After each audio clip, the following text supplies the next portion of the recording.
اللهم صل على محمد وآل محمد اللهم صل على.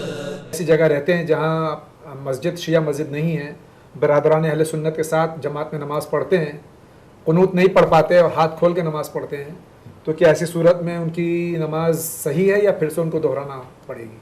دیکھیں، ہم مسلمانوں کو چاہے وہ کسی بھی فرقے سے تعلق رکھتے ہوں مسلمان مانتے ہیں اور جماعتوں کا احترام کرتے ہیں، اور اسی کے مقابل میں ہم دوسرے فرقوں سے بھی اس بات کے متوقع ہیں کہ وہ دوسروں کے ساتھ محترمانہ سلوک کریں اور کسی کو کافر کہنے کے بجائے اس کو مسلمان تصور کریں اور مسلمانوں والا معاملہ کریں. یہ ہمارے بھائی صاحب جو مسلمانوں کی کسی بھی فرقے میں بھی اگر جماعت ہو رہی ہے اس میں اگر یہ نماز پڑھ رہے ہیں تو ہاتھ کھول کے پڑھ رہے ہیں، اور قنوت بھی اگر نہیں پڑھ پا رہے ہیں تو کوئی حرج نہیں ہے، یہ جماعت میں کھڑے ہو جائیں اور اپنی نماز پڑھیں. انشاءاللہ ان کی نماز صحیح ہے اور دوبارہ نماز پڑھنے کی ضرورت نہیں ہے. جماعت میں کھڑے ہوں اور اپنی نماز پڑھیں. بہت بہت شکریہ. ایک اور سوال ایک محترمہ کا ہے کہ ان کی والدہ جو ہیں عمرے کے لیے تشریف لے گئی تھیں، اور چونکہ ان کو کوئی تکلیف تھی تو پیمپرز استعمال کرتی تھیں اور کوئی اس میں نجاست نہیں ہوتی، تو اس حالت میں وہ طواف کرتی تھیں، تو کیا ان کا یہ عمرہ صحیح ہے؟ ظاہر سی بات ہے کہ یعنی جس طریقے سے ہم نماز پڑھتے ہیں، نماز کے لیے وضو ضروری ہے، طہارت ضروری ہے، اسی طریقے سے خانہ کعبہ کی جو بہترین عبادت ہے وہ طواف ہے، اور طواف بھی پاکیزگی کے حالت میں ہونا چاہیے. اگر اس میں نجاست ہوتی پیمپر میں تو وضو کے ٹوٹنے کا امکان ہوتا اور مثلاً یعنی ان کا طواف باطل ہوتا. لیکن ایک شق ہے کہ اگر مثلاً مسلسل یعنی انسان کو پیشاب جاتا رہے تو توضیح المسائل میں یا دوسری شرعی کتابوں میں اس کا پورا چیپٹر موجود ہے کہ ایسے عالم میں کن حالات کو سامنے رکھنا چاہیے اور کن چیزوں کے اوپر عمل کرنا چاہیے، وہ ایک مخصوص چیپٹر ہے. لیکن خوش نصیبی یہ ہے کہ ان کو نجاست والا معاملہ پیش نہیں آیا، لہذا یعنی ان کے اوپر کوئی گناہ بھی نہیں ہے اور کوئی یعنی ایسا معاملہ بھی نہیں ہے. انہوں نے احتیاط کی، بہت اچھا کیا، اور یعنی احتمالی نجاست سے بچ گئیں، تو ان کو یعنی گھبرانا نہیں چاہیے، خدا نے ان کو محفوظ رکھا ہے. بہت بہت شکریہ. ہماری گفتگو تقلید پہ چل رہی تھی اور مراجع پہ. یہ جو مرجع ہوتے ہیں، ایک میں معذرت چاہتا ہوں، ایک کال لے لیتے ہیں. السلام علیکم. السلام علیکم. ہلو. غالباً کال ڈراپ ہو گئی ہے. تو میں آغا یہ عرض کر رہا تھا کہ جو ہمارے مراجع ہوتے ہیں یہ 30 سال 40 سال 50 سال علم حاصل کرتے ہیں اور دنیا کی لذتوں سے محروم رہتے ہوئے اپنی پوری زندگی وقت کر دیتے ہیں علم حاصل کرنے کے لیے، اور یہ عقل اور قرآن و سنت اور اجماع کے ذریعے جو حاصل کرتے ہیں. اس پہ اگر مختصراً آپ عرض کریں کہ ان کی محنت کیا ہوتی ہے جو مراجع ہمارے ان کی. دیکھیں، اگر وقت ہے تو میں آپ کے سامنے مراجع اور حوزہ علمیہ کی جو تحقیق اور ریسرچ ہے اس کا ایک چھوٹا سا خاکہ عرض کروں کہ جس سے یہ اندازہ ہو کہ مراجع جو ہیں وہ کتنی زندہ تحقیق کرتے ہیں. دنیا میں ریسرچ کے جتنے بھی طریقے ہیں ان میں سب سے مؤثر ترین طریقہ جو ہے وہ حوزہ علمیہ کا ریسرچ کا طریقہ ہے، یعنی اجتہاد. جتنے بھی ریسرچ کے طریقے ہمیں ملتے ہیں، مثلا ایک شخص کسی موضوع کے اوپر، کسی سبجیکٹ کے اوپر ریسرچ کرتا ہے اور وہ اس نظریے کو سامنے رکھ کر کے ایک مضمون یا کتاب لکھتا ہے. کتاب چھپتی ہے، بازار میں آتی ہے، اور اس سبجیکٹ سے تعلق رکھنے والے جو نقاد افراد ہوتے ہیں ان کے پاس جاتی ہے، اور وہ اس کے اوپر اظہار رائے کرتے ہیں، اور وہ پلٹ کر کے پھر صاحب کتاب تک آتی ہے. اس کے بعد پھر ایک گفتگو کا سلسلہ شروع ہوتا ہے کہ آیا صاحب کتاب کی نظر صحیح تھی یا نقاد کی نظر. جی السلام علیکم. فرمائیے کون اور کہاں سے؟ ہاں میں محمد بول رہا ہوں. ہاں بولیے محمد صاحب. مرغی کو جو ذبح کرتے جی وہ پانی نہیں پلاتے اور بسم اللہ اور اللہ کچھ بولتے ہیں تو کھانا جائز ہے اس کا گوشت؟ نہ بسم اللہ بولتے ہیں نہ پانی پلاتے اللہ ہیں اکبر بولتے ہیں. نہ اللہ اکبر بولتے ہیں. اچھا انشاءاللہ آپ کو جواب دیا جائے گا. بہت بہت شکریہ کال کرنے کا, جزاک اللہ. جی آپ. تو میں یہ عرض کر رہا تھا کہ یعنی پھر نقد و نظر جو ہے وہ صاحب کتاب تک پہنچتی ہے اور وہ یا تو اصلاح کرتا ہے یا پھر اپنی بات کو مزید دلیلوں کے ساتھ کتابوں میں لاتا ہے اور وہ پھر بعد میں صاحبان نقد و نظر تک پہنچتی ہے. یہ ٹائم جو ہے وہ کافی اس میں استعمال ہوتا ہے. حوض علمیہ میں جو ریسرچ کا طریقہ ہے وہ درس کے عنوان سے ہوتا ہے. یعنی کسی حکم یا کسی مسئلے کے اوپر جو ریسرچ ہوتی ہے, کسی آیت کے یعنی الفاظ سے یا روایت کی متن سے جو احکام استخراج کیے جاتے ہیں, استنباط کیے جاتے ہیں, کم سے کم ایک فقیہ جو ہے وہ ایک مسئلے کے اوپر 8 گھنٹے 9 گھنٹے محنت کر کے آتا ہے اور اتنی ہی محنت اس کے شاگرد بھی کر کے آتے ہیں. یعنی فقیہ کے درس میں جو بیٹھے ہوئے لوگ ہیں وہ 19-20 کا فرق ہے. یعنی ایسا نہیں ہے کہ اننون افراد بیٹھے ہوئے ہوں, یعنی مجلس کا معاملہ نہیں ہے کہ پڑھنے والا جو ہے بہت زیادہ قابل ہے اور سننے والا جو ہے ان میں پڑھے لکھے لوگ بھی ہوتے ہیں لیکن جاہل بھی ہوتے ہیں. وہاں جو ہے وہ تقریباً 19-20 کا فرق ہے کہ وہ بھی 8-10 گھنٹے محنت کر کے آتے ہیں, کتابوں کی ریسرچ کر کے آتے ہیں. یعنی اس مسئلے کے سلسلے میں علماء ما سبق نے کیا کیا کہا ہے, ان کی رائے کیا ہے, ان کی دلیل کیا ہے اور انہوں نے کس چیز کو اختیار کیا ہے اور ہم اس کو کس دلیل کی بنیاد پہ رد کر رہے ہیں اور ہماری دلیل کیا ہے. یہ ساری چیزیں جب سامنے آتی ہیں تو وہ شاگرد کی 2000 کی جماعت یا مثلا 3000 کی جماعت وہ بھی ریسرچ کر کے آتی ہے, وہ بھی اپنے ادلہ کو بیان کرتی ہے. اب کال ڈراپ ہو گیا ہے, معذرت چاہتا ہوں میں, بیچ میں کال جو ہوتے ہیں لینا پڑتے ہیں. تو شاگرد بھی اپنے استدلال کو سامنے رکھتے ہیں. تو جس وقت استاد کسی حکم کو بیان کر رہا ہوتا ہے اور لوگوں کے نظریات کو بیان کر کے ان کی دلیلوں کو بیان کر کے پھر یہ کہتا ہے کہ نہیں یہ ساری دلیلیں اور یہ سارے نظریات ہمارے نظریات کے مقابلے میں حذف ہیں اور ہماری دلیل جو ہے وہ یہ ہے, تو اسی وقت اس کا شاگرد بھی اس بات کا حق رکھتا ہے کہ وہ استاد کے مقابلے میں اپنی رائے رکھے اور اپنی دلیل کو پیش کرے. تو یہ جو اتنا علم حاصل کرتے ہیں اس کے بعد میں عوام تک آتے ہیں, اور آج یہ ماحول ہو گیا ہے کہ ایک طرف تو عالم اسلام جہاں اجتہاد نہیں ہے وہ اجتہاد کا دروازہ کھولنے پر پھر سے تیار ہیں, اور ایک طرف جہاں اجتہاد ہے وہ علماء کی اور مراجع کی عزت نہیں کرتے. ایک میں کال لے لیتا ہوں پھر انشاءاللہ گفتگو رہے گی. السلام علیکم. وعلیکم السلام. فرمائیے. میں نے جو سوال ابھی پوچھا تھا ابھی. جی. میرے شوہر نے ہلو. ہاں فرمائیے. میرے شوہر نے دوسری بیوی کر لی ہے اور دونوں کے بیچ میں انصاف نہیں کرتے ہیں, تو مجھے میرے شوہر کی خدمت کرنی چاہیے کیا؟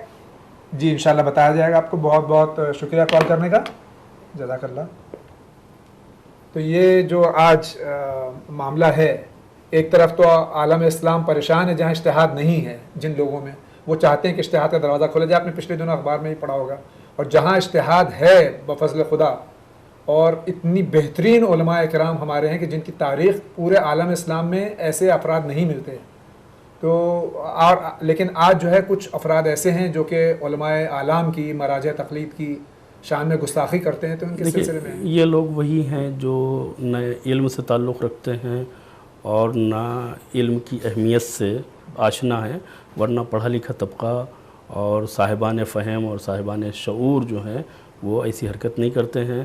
اس لیے کہ جاہل کو اپنی جہالت سے الرجی ہوتی ہے, علم سے کسی کو الرجی نہیں ہوتی ہے. اب اگر کسی کو اچھے کھانے سے الرجی ہو رہی ہے تو اس کا مطلب یہ ہے کہ وہ بیمار ہے, تو اس کو اپنا علاج کرنا چاہیے, نہ کہ یہ کھانا خراب ہے. کھانا اچھا ہے, اگر اس کا ذائقہ صحیح ہوتا تو یہ کھانے کو, اس کی لذت کو محسوس کرتا.